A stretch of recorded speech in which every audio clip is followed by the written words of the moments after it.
Huh? Okay, stop writing. Listen here. Socialization. ಅಂದ್ರೇನು? ಸಾಮಾಜಿಕರಣ. ಹುಟ್ಟುವ ಮಗು ಅದು ಯಾವ ರೀತಿ ಹುಟ್ಟುತ್ತದೆ ಎಲ್ಲವನ್ನ ಕಲ್ಕೋತದ? ಎಲ್ಲವನ್ನ ಕಲ್ಕೋತದೆ ನಾವು? ಇಲ್ಲ. ಯಾಕ? ಅದು ಬೆಳಕೋತ ಇಡೀ ಈ ಸಮಾಜವನ್ನ ಏನ್ ಮಾಡ್ತದ ಅರ್ಥ ಮಾಡ್ತದ. ಬೆಳೆಯುವ ಮಗು ಹೆಂಗ್ ಕಿಡಿಬಿಡಿಕೆ ಮಾಡ್ತದ, ಅಲ್ಲಿ ಒಂದು ಇಲಿ ಬಿದ್ನ ಹಂಗ ಓಡಿದ್ನ ಆ ತಗೊಂಡ ಈ ತಗೊಂಡ. ಯಾಕ? ಅದಕ್ಕೆ ಲಗಾಮ್ ಇರುವುದಿಲ್ಲ. ಯಾವ ಲಗಾಮ್ ಅಂದ್ರ ತಿಳುವಳಿಕೆ ಎಂಬ ಲಗಾಮ್. ಯಾವ ಲಗಾಮ? ತಿಳುವಳಿಕೆ ಎಂಬ ಲಗಾಮ ಆ ಮಗುವಿಗೆ ಇರುವುದಿಲ್ಲ. ಆ ಲಗಾಮನ ಹೆಂಗ ತನ್ನಲ್ಲಿ ತಾನು ಅಳವಡಿಸಬಹುದು ಅಂದ್ರೆ ಮೊದಲು ತನ್ನ ತಾಯಿಯನ್ನು. ಹಾಗಾದ್ರೆ ಮಗುವಿನ ಮೊದಲ ಗುರು ಯಾರು? ತಾಯಿ. ಮಗುವಿನ ಮೊದಲ ಗುರು ಯಾರೇನ್ರಿ? ತಾಯಿ. ಆ ತಾಯಿಯ ಒಂದು ಹಾವ ಭಾವ, ತಾಯಿಯ ಒಂದು ತಿಳುವಳಿಕೆಯ ಮೇಲೆ ಆ ಮಗುವಿನ ಏನಾಗುತ್ತೆ ಹೇಳ್ರಿ, ತಿಳುವಳಿಕೆ ಮಟ್ಟ ಜಾಸ್ತಿ ಆಗ್ತಾ ಹೋಗ್ತದೆ. ತಾಯಿ ಅಂದ್ರೆ ತಂದೆ, ತಂದೆ ಅಂದ್ರೆ ತನ್ನ ಕುಟುಂಬ, ಕುಟುಂಬದಲ್ಲಿ ಯಾರಿರ್ತಾರ? ಅಕ್ಕ, ತಂಗಿ, ಅಣ್ಣ, ತಮ್ಮ, ಮಾವ, ಅಜ್ಜಿ, ಅಜ್ಜ, ಅಳಿಯ. ಇಂಥ ಸಂಬಂಧಗಳನ್ನ ನೋಡ್ಕೋತ ಅದೇನ್ ಮಾಡ್ತದ? ಬೆಳಕೋತ ಹೋಗ್ತದ. ಒಳ್ಳೆಯ ವಾತಾವರಣದಲ್ಲಿ ಬೆಳೆಯುವಂತ ಮಗು ಒಳ್ಳೆಯ ವಿಚಾರಗಳನ್ನ, ಒಳ್ಳೆಯ ನಡತೆಗಳನ್ನ, ಒಳ್ಳೆಯ ಸಂಸ್ಕಾರವನ್ನ, ಒಳ್ಳೆಯ ವ್ಯಕ್ತಿತ್ವವನ್ನ ನೋಡ್ಕೋದ ಬೆಳೆಸ್ಕೋತದ. ಯಾವ ಮಗು ಕೆಟ್ಟ ವಾತಾವರಣದಲ್ಲಿ, ಕೆಟ್ಟ ಪರಿಸರದಲ್ಲಿ, ಕೆಟ್ಟ ಆಚರಣೆಗಳಲ್ಲಿ ಹೊಂದಿರುವಂತಹ ಸಮಾಜದಲ್ಲಿ ಬೆಳೆದ್ರೆ ಅದು ಕೂಡ ಕೆಟ್ಟ ಆಚರಣೆಗಳನ್ನು ಮಾಡೋದು ಪಾಲಿಸ್ಕೊಂಡು ಹೋಗ್ತದ, ಬೆಳೆಸ್ಕೊಂಡು ಹೋಗ್ತದ, ಮುಂದುವರಿಸ್ಕೊಂಡು ಹೋಗ್ತದ. ಹೀಗೆ ಒಂದು ಮಗು ಹುಟ್ಟಿದ ನಂತರ ಸಾಯುವವರೆಗೂ ಸಮಾಜವನ್ನ ಅರ್ಥ ಮಾಡಿಕೊಂಡು ಸಮಾಜದಲ್ಲಿ ಬೆಳೀತದ ಆ ಒಂದು ಪ್ರಕ್ರಿಯೆಗೆ ನಾವೇನು ಕರಿತೀವಿ? ಸಮಾಜೀಕರಣ ಅಂತ ಕರಿತೀವಿ. ಇಂಗ್ಲಿಷ್ ನಲ್ಲಿ ಅದಕ್ಕ ಸೋಶಿಯಲೈಸೇಷನ್.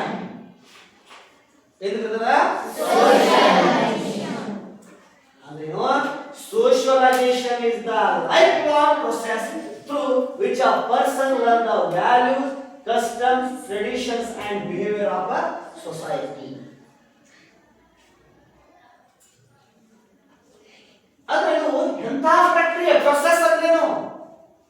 What is process? ಪ್ರಕ್ರಿಯೆ. ಯಾವ ಕ್ರಿಯೆ ಅದು? ಪ್ರಕ್ರಿಯೆ. ಎಂತ ಪ್ರಕ್ರಿಯೆ? Life long process. ಜೀವನ ಉದ್ದಕ್ಕೂ ನಡೆಯುವಂತ ಒಂದು ಪ್ರಕ್ರಿಯೆ. ಎಂಥ ಜೀವನೋದ್ದಕ್ಕೂ through which a person learns, ಆ ವ್ಯಕ್ತಿ ತಿಳಿದುಕೊಳ್ಳೋದು ಏನು?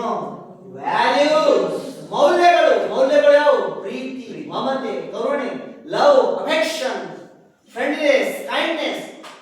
What are those are the values. ಈ ವ್ಯಾಲ್ಯೂಗಳು ಎಲ್ಲಿ ಹುಟ್ಟುತ್ತದ ಮಗುವಿಗೆ? ಹೆಂಗೆ ಹುಟ್ಟುತ್ತದ ಮಗುವಿಗೆ ವ್ಯಾಲ್ಯೂಸ್? ಈಗ ಯಾವುದೋ ಒಂದು ಗಿಳಿ, ನಾಟಕ ಕೇಳಿದ್ರು, ಒಂದು ಗಿಳಿ, ಎರಡು ಗಿಳಿ ಇರ್ತಾವ, ಎರಡು ಗಿಳಿಗಳು ಹುಟ್ಟತ್ತ ಏನಾಗ್ಬಿಡ್ತಾವ? ದೂರ ದೂರ ಆಗ್ಬಿಡ್ತಾವ. ಸಾಯ್ತಲ್ಲ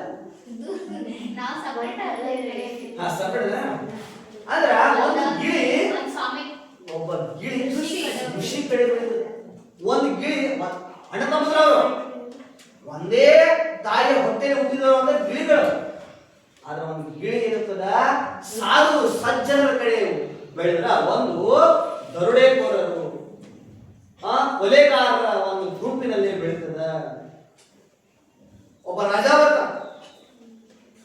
ರಾಜ ಬಂದು ಸಾಧುವನ ಮನೆಗೆ ಹೋದಾಗ ಇಲ್ಲ ಒಂದು ಫಸ್ಟ್ ಇರ್ತಾನ ಅವನು ಆ ಕೊಲೆಗಡಕ್ಕ ನಾವು ಹುಟ್ಟಿರಕ್ಕಿರ್ತಾನ. ಕೊಲೆಗಳು ಹುಟ್ಟಿರ ಬಂದಾಗ ನಾವು ರಾಜ ಏನ್ ಮಾಡ್ತಾನ? ನಾವು ಗಿಳಿ ಮಾತಾಡ, ಗಿಳಿ ಮಾತಾಡೋದು. ಆ ಗಿಳಿ ಏನ್ ಹೇಳ್ತದ? ಯಾರೋ ಬಂದಾಗ ಅವನನ್ನ ಕೊಲೆ ಮಾಡ್ರಿ, ಅವನನ್ನ ದೋಚ್ರಿ, ಅವರ ವಸ್ತುಗಳನ್ನ ಪಡ್ಕೊಳ್ರಿ, ಅವನ ಸಾಯ್ ಹೊಡಿರಿ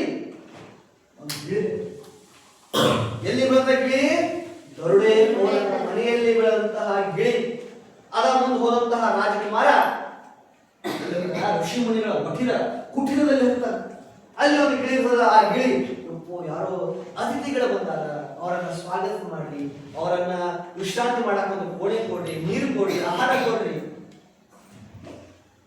ಅಂತೆಲ್ಲ.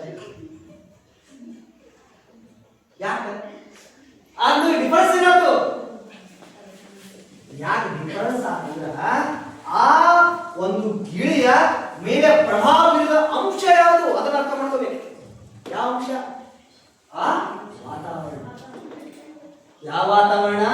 ಆ ಶುಚಿತ್ವ ವಾತಾವರಣ. ಆ ಯಾವ ವಾತಾವರಣ ಆ ವಾತಾವರಣದ ಲಕ್ಷಣಗಳು, ಆ ವಾತಾವರಣದ ಗುಣ ನಡತೆಗಳು ಇರ್ತದ ಅವರಲ್ಲಿ ತುಂಬತದ. ಹಂಗಾಗಿ ನೀವು ಕೂಡ ನಿಮ್ಮ ಜ್ಞಾನಕ್ಕೆ, ನಿಮ್ಮ ಒಂದು ವಿಚಾರಗಳಿಗೆ, ನಿಮ್ಮ ಒಂದು ನಡತೆಗೆ ಯಾರ ಕಾರಣ ಅಂದ್ರ ನಿಮ್ಮ ತಂದೆ ತಾಯಿ, ನಿಮ್ಮ ಬೆಳೆದಂತ ವಾತಾವರಣ, ನಿಮ್ಮ ಕುಟುಂಬ, ನಿಮ್ಮ ಶಾಲೆ, ನಿಮ್ಮ ಸಮುದಾಯ, ನಿಮ್ಮ ಸಮಾಜ, ಅವೆಲ್ಲ ಮ್ಯಾಟರ್ ಆಗ್ತದೆ. ನಿಮ್ಮ ದೋಸ್ತಿ, ಸತ್ಸಂಗ ದುಸ್ಸಂಗ ಅಂತೀವಿ. ನೀವು ಏನಾದ್ರೂ ಒಬ್ಬ ಒಳ್ಳೆ ದೋಸ್ತನ ಕೈ ಹಿಡಿದ್ರೆ ನೀವು ಒಳ್ಳೆ ಮಟ್ಟಕ್ಕೆ ಹೋಗ್ತೀರಿ. ನೀವೇನಾದ್ರೂ ಕೆಟ್ಟ ವಿಚಾರ ಹೊಂದಿರುವಂತಹ ಕೆಟ್ಟ ದೋಸ್ತಿ ಸಂಘ ಮಾಡಿದ್ರೆ ನೀವು ಏನಂದ್ರೆ ಕೆಟ್ಟ ಒಂದು ಮಾರ್ಗದಲ್ಲಿ ಹೋಗಿ ನಿಮ್ಮ ವಿನಾಶಕ್ಕೆ ನೀವ ಕಾಣಾಗ್ತೀರಿ. ಅದಕ್ಕೆ ನೀವೇನ್ ಮಾಡ್ಬೇಕು? ಯಾರು ಒಳ್ಳೆಯವರಾದಾರ, ಯಾರು ಕೆಟ್ಟವರಾದಾರ ಅನ್ನೋ ಪ್ರಶ್ನೆ ನಿಮ್ಮನ್ನ ಹಾಕೊಂಡು ನೀವು ಯಾರ ಕಡೆ ಹೋಗ್ಬೇಕು ಅನ್ನೋದರ ನೀವು ನಿರ್ಧಾರ ಮಾಡಬೇಕು.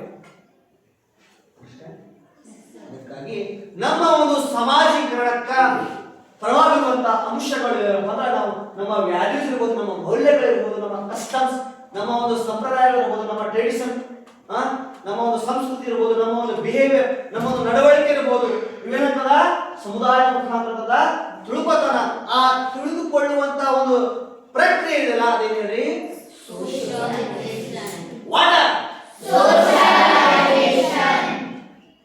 ಹಾಗಾದ ಇದರ ಒಂದು ಏಜೆನ್ಸಿಗಳು ಯಾವುವು? ಹಾಗಾದ್ರೆ ಈ ಪ್ರಕ್ರಿಯೆಗೆ ಸಹಾಯ ಮಾಡುವಂತಹ ಮಾನದಂಡಗಳು ಯಾವುವು? ಫ್ಯಾಮಿಲಿ, ನಮ್ಮ ಕುಟುಂಬ ಮೇಲೆ ಪ್ರಭಾವ ಬೀರುತ್ತದೆ. ನಮ್ಮ ಕುಟುಂಬ, ಈಗ ಒಬ್ಬ ಕುಟುಂಬ ಲಿಂಗಾಯತ ಕುಟುಂಬ ಇರ್ತಾರೆ, ಅವರು ಶುಚಿತ್ವ ಆಹಾರ, ಸಸ್ಯಾಹಾರ ಆಹಾರ ಇರಬೇಕು, ಮಕ್ಕಳಲ್ಲಿ ಪರಿಣಾಮಗಳಿಲ್ಲ, ಒಳ್ಳೆಯ ನಡತೆ ಇರಬೇಕು, ಬ್ರಹ್ಮಚರ್ಯ, ಒಳ್ಳೆಯ ಆಹಾರ ಪದ್ಧತಿ, ಒಳ್ಳೆಯ ಟ್ರೆಡಿಷನ್ ಕೊಡೋದು. ಅಲೆಮಾರಿಗಳು ಅಂತಾರ, ನೀವು ಯಾರು ನೋಡ್ಬೋದು, ಅಲೆಮಾರಿಗಳು ಹಸಿ ಮಾಂಸ ಕೊಟ್ಬಿಡ್ತಾರ.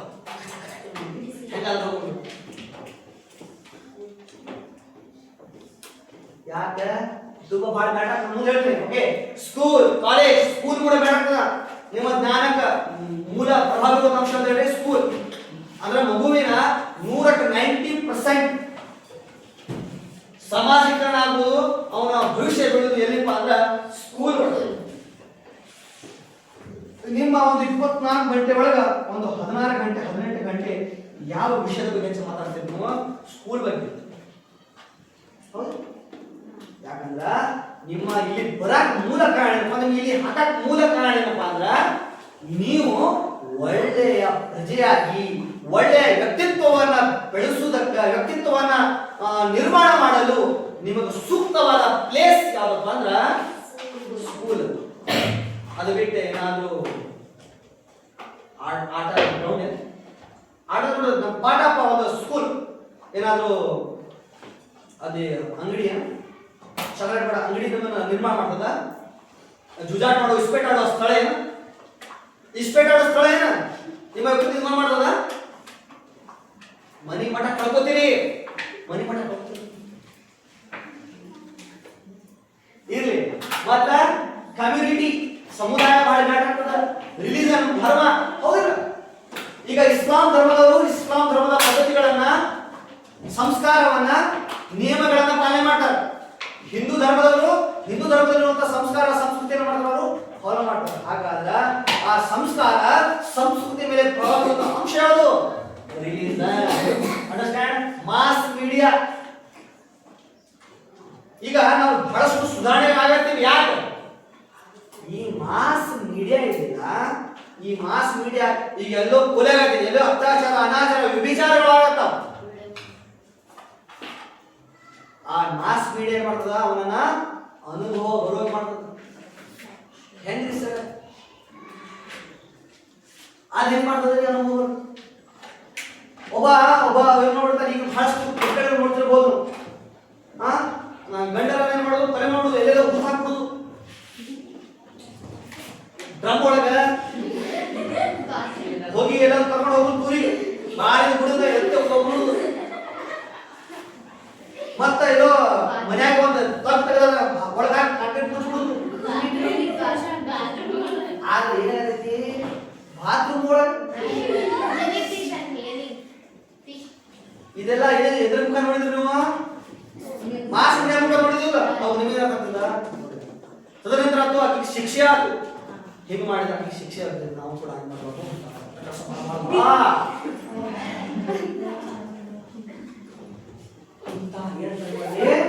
ಬದಲಾವಣೆಗಳಾಗ್ತಾವ. ಈ ಬದಲಾವಣೆಗಳಿಗೆ ಮುಖ್ಯ ಕಾರಣ ಹೇಳಿ ಮಾಸ್ ಮೀಡಿಯಾ.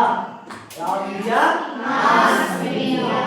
ಸೊ ಇದರ ಪ್ರಾಮುಖ್ಯತೆ ಏನಪ್ಪಾ? ಇಂಪಾರ್ಟೆನ್ಸ್ ಅರ್ಥ ಏನು? ಪ್ರಾಮುಖ್ಯತೆ ಏನು? ಪ್ರಾಮುಖ್ಯತೆ.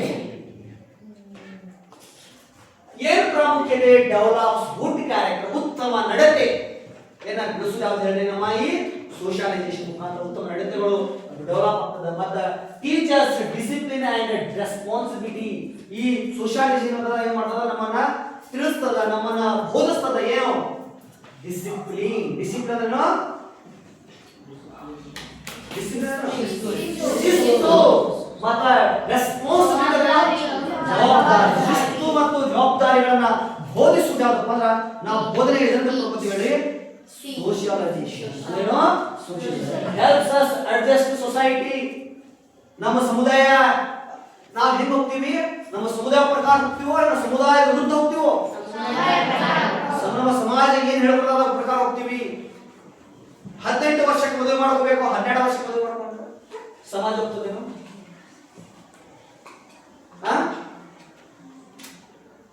40 ವರ್ಷಕ್ಕೆ ಗುಂಡಾಟ ಆಡಕ್ಕೆ ಸಮಾಜ ಹೋಗ್ತದೇನು? ಗುಂಡಾಟ ಸಮಾಜ ಹೋಗ್ತದೇನೋ?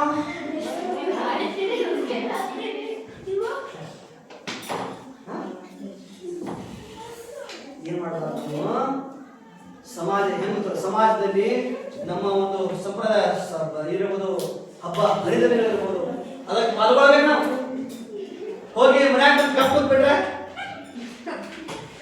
ಸಮಾಜ ಹೋಗ್ತದೇನ? ಇಲ್ಲ.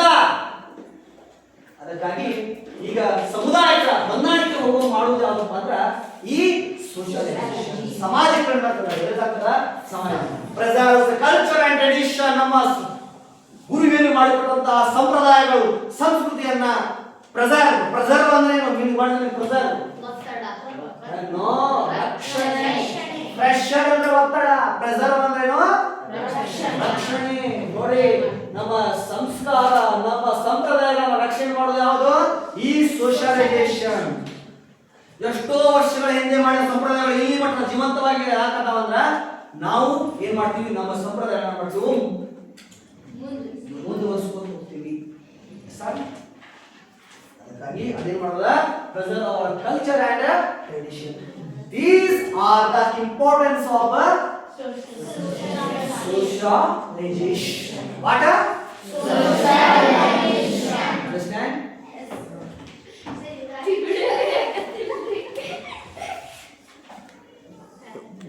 Yeah, phone ಬಂದಿತ್ತು.